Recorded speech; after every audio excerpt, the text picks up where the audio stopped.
Hala, legit ni guys. Mga ka-guysers, legit to.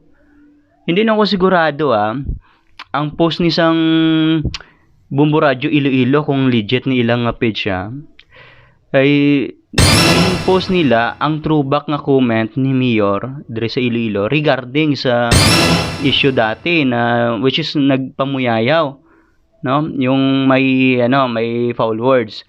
Now, I don't know lang kung ano ang intention ang about dire kay Mayor. And for sa akon I don't know lang basin na timingan lang pero karon trending karon or subong ang issue regarding sa paggamit sang ni Juan Carlos during sa concert niya sang Dinagyang sang January 25 sang corresponding term Ilonggo term sang PI sa sa kanta niya nga ere.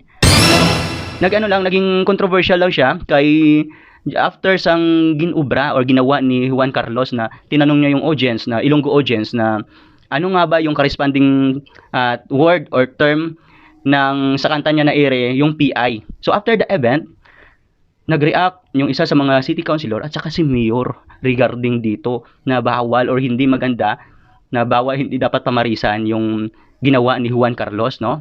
Lumabas sila ng statement na something parang kinukondina na dapat hindi ganito yung ginawa ni Juan Carlos, no? Kasi masama yan, pangit yan sa image ng Iloilo Dinagyang Festival. Ito yung pinost niyang Bumbo Radio Iloilo. I don't know